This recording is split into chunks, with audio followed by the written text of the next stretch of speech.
Bismillahirrahmanirrahim. Assalamualaikum warahmatullahi wabarakatuh. Ketemu lagi dengan saya Akmal Kriswanti. Baik, teman-teman, beberapa video kemarin itu berkaitan dengan perjalanan saya ke Turki dan sempat mampir ke Dubai. Nah, hari ini saya sudah ada di Makassar kembali. Welcome to Makassar. Sebenarnya sudah lama sih, tapi baru sempat bikin video.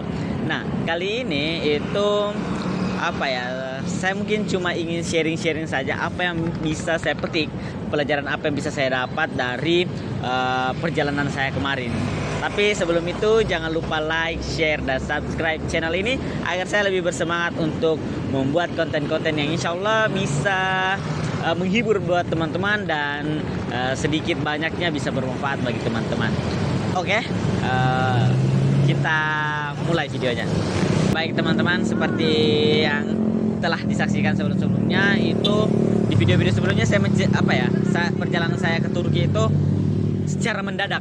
Jadi saya mau ceritakan sedikit kenapa saya bisa berangkat itu, karena itu saya dihubungi dari pihak panitianya untuk mengikuti ini sekitar 1 minggu sebelum berangkat. Jadi persiapannya itu sangat minim sekali. Jadi cuma dibilang persiapan ini ya, bawa jaket, bawa ini untuk perlengkapan musim dingin. Orang kita tidak pernah ke musim dingin, jadi saya searching bilang apa yang perlu disiapkan.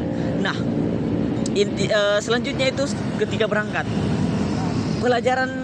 satu pelajaran yang bisa saya petik yaitu adalah administrasi dalam penerbangan domestik dan internasional itu sangat berbeda, jauh berbeda menurut saya. Jadi itu pengalaman yang sangat luar biasa.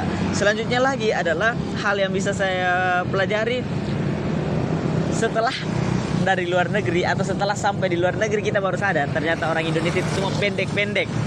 Ya, pendek-pendek.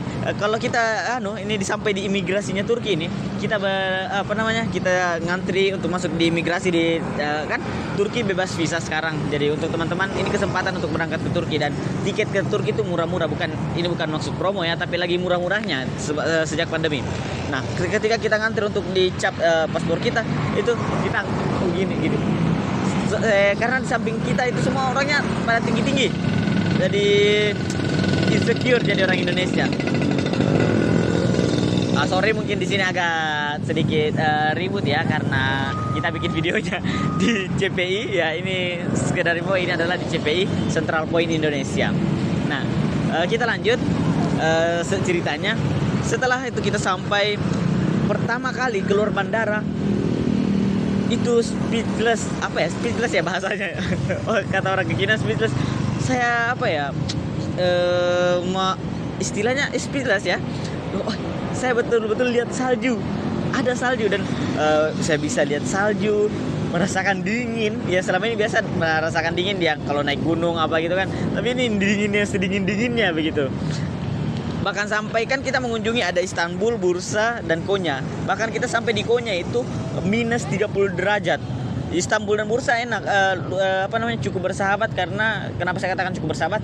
Mungkin saya agak biasa dengan di kampung saya, ataupun beberapa di gunung, beberapa kali naik gunung. Jadi mungkin agak biasa dengan suhu dingin seperti itu. Walaupun kalau di Istanbul itu paling tinggi kita rasakan minus 8 derajat, dan di Bursa itu palingan cuma minus 4. Nah, dan yang bikin kita sebenarnya itu shock dengan suasananya itu adalah di Konya. Karena di Konya itu sampai minus 30 derajat. Dan minus 30 derajat ini beberapa satu orang teman saya itu sudah mimisan. Jadi saking dinginnya. Jadi dan di Konya saya tidak sanggup keluar ruangan kalau tanpa pakai kaos tangan dan pakai kupluk. Itu dingin banget. Baru kan kita kesananya tur kampus juga. Jadi di Konya itu yang kita datangi Necmettin Erbakan University dan Selçuk University.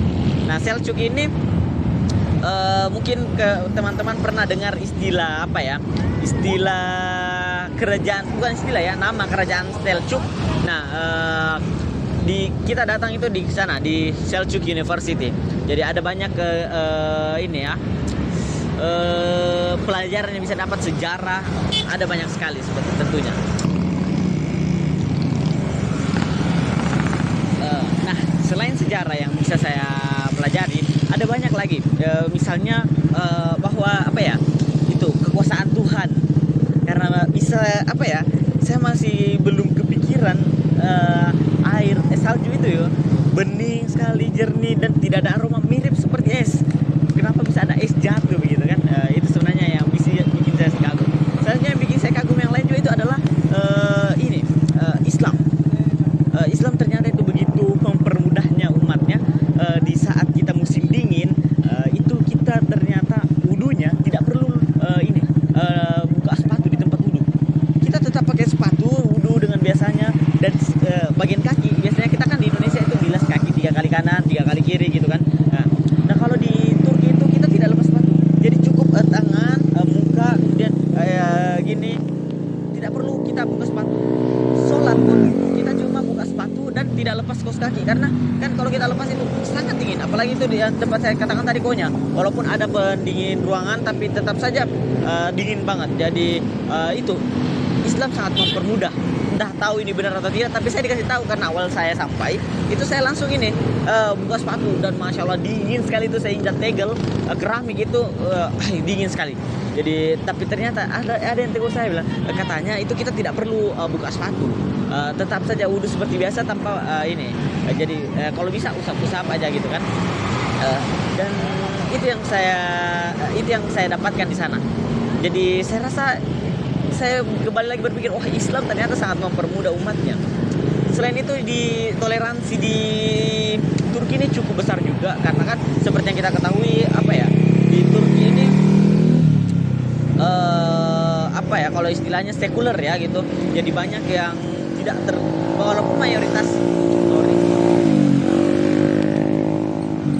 walaupun mayoritas umatnya adalah Islam, tapi tidak terlalu begitu kental kelihatannya kalau kita lihat umat-umatnya ya. Di sholat Jumat pun itu masih banyak orang lalu lalang gitu. Laki-laki yang orang lewat-lewat itu masih banyak. Padahal kalau kentar itu dia kayak, mungkin dia ya, kalau saya lihat mungkin dia itu Islam, tapi masih banyak yang lalu lalang tidak terlalu tertib gitu. Dan juga misalnya cewek pada ngerokok itu, entah itu bisa dimasukkan kategori toleransi atau bagaimana ya, tapi kalau kita dari Indonesia mungkin itu agak tabu ya penglihatan kita kalau seperti itu. Saya melanjutkan cerita tadi tadi saya mengatakan bahwa kan ini sangat minim persiapannya, cuma 1 minggu, sampai saya lupa bahwa saya cuma menggunakan sepatu ini. Sepatu yang digunakan sebenarnya harusnya di musim panas, di musim tropis. Kita gunakan ini di di musim salju. Nah, saya cuma bawa 2 sepatu ini sama 1 pantofel. Bayangkan kita pakai pantofel di musim salju itu licin sekali. Jadi saya 2 kali itu terjatuh cuma gara-gara pakai sepatu pantofel. Karena kan saya anggapnya ini kegiatan formal, jadi saya pergi di kampus itu pakai sepatu pantofel, dan itu 2 kali saya jatuh. Karena kan kita jalan kaki. Tadi saya bilang tur kampus di Necmettin Erbakan, Bursa Uludağ University, Istanbul University, Selçuk University, terus apa lagi ya, satu universitas. Saya lupa universitas satu lagi. Jadi ada 6 universitas yang kita datangi, dan itu kita jalan kaki, kebanyakan jalan kaki, karena kan kita tidak punya kendaraan. Jalan kaki dari satu stasiun ke stasiun yang lain, ataupun ke satu halte dengan halte lain. Kita sempat juga, satu hari itu berangkat ke Ankara, ibu kotanya Turki. Ya itu yang ingin saya sampaikan, saya lupa tadi. Gara-gara saya berangkat ke Turki, saya baru tahu bahwa ibu kota dari Turki itu adalah Ankara, bukan Istanbul. Jadi selama ini saya salah paham, Istanbul adalah ibu kota, Istanbul. Padahal ibu kotanya adalah Ankara, teman-teman. Siapa nih yang seperti saya yang baru tahu bahwa ibu kota Turki itu adalah Ankara? Tidak terkenal itu ya. Dan banyak negara-negara yang selama ini kita salah paham, seperti Australia. Mungkin teman-teman itu beranggapan bahwa Australia itu ibu kotanya adalah Sydney. Salah, teman-teman. Bukan Sydney, saya lupa apa yang jelas. Ternyata bukan Sydney ibu kota dari Australia. Kita berpikiran bahwa Sydney itu adalah ibu kota dari Australia. Nah, selanjutnya setelah pulang nih, ini pembelajaran besar bagi teman-teman. Jika teman-teman mengunjungi suatu negara, ataupun bukan sebenarnya suatu negara sih, dimanapun tempat yang umum itu, ingat protokol kesehatan. Kenapa? Saat pulang nih, kita ini kan pulang kan harusnya karantina 5 hari nih. Dari awalnya 7 hari, tapi kita turun karantina itu 5 hari. Tapi karena kita ada termasuk bagian ada pelajar, kemudian kunjungan belajar begitu. Jadi kita dapatnya alhamdulillah wisma atlet di Pademangan waktu itu. Jadi kita gratis, kita urus beberapa berkas, dan hari pertama ini kita langsung tiba, langsung kita swab. Jadi kita di swab ini. Kita tunggu 1 kali 24 jam hasilnya. Keesokannya satu orang teman kita itu positif. Namanya dia Pak Muslim Lobubun. Dia positif COVID-19. Jadi ini kaget nih. Kita was-was. Wah, kan kita berlima. Jangan sampai ada yang juga yang positif lagi nih, karena kita kan baku kontak-kontak ini. Dan tidak ada, katanya kalau tidak ada kabar berarti kita tidak positif. Nah, sampai ke siang harinya itu tidak ada kabar sama sekali. Malam tiba-tiba ada yang ketok kamar kami, di kamar saya. Dengan Pak Akmal, iya, siap-siap ya Pak, Bapak mau dievakuasi, Bapak positif. Iya, ternyata saya juga positif COVID-19. Jadi saya berdua dengan Pak Muslim Lebubun. Jadi kita akan dievakuasi dari Wisma Atlet Pademangan, kita dipindahkan ke Kemayoran. Ya, panik apa? Tapi kita ini tidak ada gejala, tidak ada sama sekali apa yang kita rasakan, seperti biasa. Jadi tenang. Tapi katanya itu kalau kita positif akan ditambah karantina kita selama 10 hari. Yang saya pikir adalah kalau 10 hari lagi ini mau ngapain begitu di kamar. Walaupun memang nyaman, ada AC, makanan diantarkan, TV, wifi per kamar, enak, nyaman, tapi tetap saja bosan.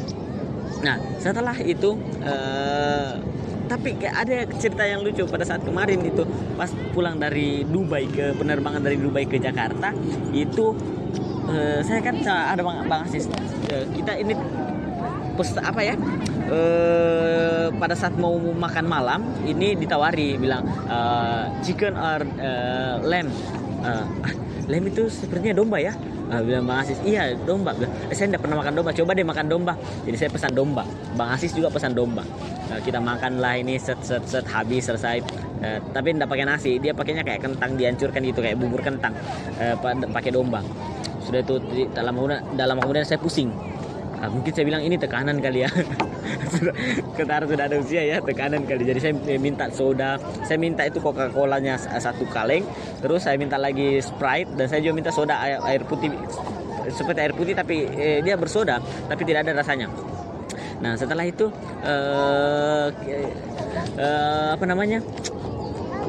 pusingnya hilang. Alhamdulillah turun. Jadi setelah itu Bang Asis tidak lama kemudian dia bilang, bro saya mau muntah. Saya pikirnya mabuk udara, bilang mau diantarkan Pak ke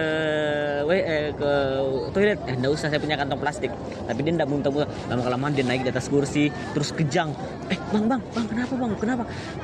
Bukan mabuk udara, ternyata dia kejang, malah kaku, tidak bisa bergerak katanya, mulut pun tidak bisa bicara. Pikiran saya langsung stroke. Gejala stroke ini kejang. Jadi saya panggil lah itu pramugaranya. Pramugaranya ini teman-teman kalau keluar negeri perbaiki bahasa Inggrisnya ya. Saya panggil pramugaranya, sir, please help me. Langsung what's happened? My friends on. Saya tidak tahu bahasa Inggrisnya muntah, jadi saya cuma bilang my friends one. Dan dengan pramugara begini, what? Langsung my friend. Jadi dia disebutlah itu pramugaranya bilang, oh mau muntah begitu kan. Iya mau muntah. Jadi pas di itu and he gitu, saya udah bilang susah bernafas, and he langsung itu pramugaranya Emirates, gercep sekali, dia langsung pergi ambil bantuan oksigen, kemudian dia pasangkan ke teman saya itu. Lama kelamaan udah kembali normal lagi. Itu jadi pelajaran yang ingin saya sampaikan adalah teman-teman jangan mencoba makanan yang sebenarnya teman-teman itu tidak tahu. Jangan sampai kejadian seperti ini, karena ini kita coba-coba domba ternyata langsung tekanan semua naik ini. Bahaya sekali ini. Baru kita ini sudah mau landing, jadi seperti itu teman-teman. Nah, lanjut ke pada saat yang COVID tadi. Nah, kita ini berdua pada saat COVID, katanya kita dibawa ke Kemayoran, tapi Kemayoran penuh. Jadi kita ke Oh bukan, tadi kita ke Pademangan. Tadi awalnya kita bukan di Pademangan tapi di Wisma pada Pasar Rumput. Nah jadi kita dibawa ke Pademangan karena Kemayoran penuh. Jadi kita ke bawah ke Pademangan. Di Pademangan lah kami diisolasi ke Bali. Nyaman sekali fasilitasnya, ada wifi-nya, ada makanannya diantarkan ke kamar, buah, makanannya pun ada ayam, daging dan sebagainya. Cukup nyaman. Tapi itu kita tetap bosan karena kita cuma di kamar terus. Kita bisa GoFood tapi harus pakai GoPay, nggak bisa, kita harus non tunai. Kemudian juga itu kita cuma bisa turun ke lantai 1 olahraga gitu. Sangat membosankan. Tapi alhamdulillahnya kita di hari ketiga kita di swab kembali dan sudah negatif. Alhamdulillah. Jadi katanya bilang besok ini kita sudah bisa pulang kalau sudah negatif. Jadi besoknya kita diantar pulang. Nah, terus karena ada satu hal lain yang harus diselesaikan, tapi saya tidak langsung kembali ke Makassar. Kita nginap di hotel lagi, salah satu hotel di Jakarta, di Menteng kalau nggak salah, karena ada hal yang perlu kita selesaikan. Nah di sana, jadi sebelum pulang kita swab lagi. Jadi saya 2 kali swab baru kembali ke Makassar dan hasilnya negatif terus. Jadi jangan bilang saya membawa virus ke Makassar, ya tidak, karena saya sudah 2 kali swab baru dan itu negatif terus baru kembali ke Makassar. Nah dari seperti itu. Sampai di Makassar saya ditagih terus oleh-oleh. Maaf teman-teman, saya tidak bawa oleh-oleh karena ini kita tidak bawa uang, tidak tukar uang Turki. Dan pada saat kita mau uang Turki di Turki, uang Indonesia di Turki itu ternyata money changer yang ada di daerah Taksim itu di Istanbul, mereka tidak terima dengan uang rupiah, teman-teman. Kenapa? Pasti banyak bertanya kenapa. Saya juga tidak tahu kenapa, tapi ada yang bilang katanya terlalu rendah kursnya, tidak menetap gitu. Seperti itulah, saya kurang tahu bagaimana lebih jelasnya, tapi intinya seperti itu, mereka tidak terima. Ada yang terima di kota Bursa, di stasiun itu, tapi sangat jauh. Harusnya itu kalau kita tukarnya 600.000 ya kurang lebih 500, hampir 600 juga, 600 lira juga kita dapatnya. Tapi mereka cuma kita kasih 600.000, dia cuma kasihnya 300, itu setengah. Dan itu kita nggak jadi ini daftar tukar uangnya. Jadi beberapa orang itu teman kita bisanya dia tarik yang pakai ATM-nya Mastercard atau Visa, ada logo Mastercard dan Visanya. Sedangkan saya cuma pakai BRI yang pakai GPN. Dan GPN nggak bisa dipakai di luar negeri, teman-teman. Oke, mungkin itu cerita ngebacot saya tentang ini perjalanan kemarin saya ke Turki. Oh ya, satu yang terakhir saya lupakan, di Dubai itu jam di bandaranya semua Rolex. Jam dinding itu ada banyak sekali jam dinding Rolex semua. Saking kayanya itu negara Dubai. Saya yang kampungan lihat, wah ini sayang sekali Rolex cuma terpajang di sini, harusnya terpajang di sini nih. Mungkin terakhir yang ingin saya sampaikan teman-teman adalah jangan takut bermimpi ya. Saya dari kecil itu bermimpi mau ke luar negeri, walaupun saya lahir di luar negeri ya, saya lahir di Malaysia, tapi saya dari kecil bermimpi untuk melihat salju, bermimpi untuk ke luar negeri, dan secara mendadak Hamin 1 minggu saya dihubungi untuk berangkat ke luar negeri dan Turki. Allah itu tidak tidur teman-teman, Allah selalu melihat apa usaha kita, yang intinya berusaha dan berdoa. Jangan lupa like, share, dan subscribe. Wassalamualaikum warahmatullahi wabarakatuh.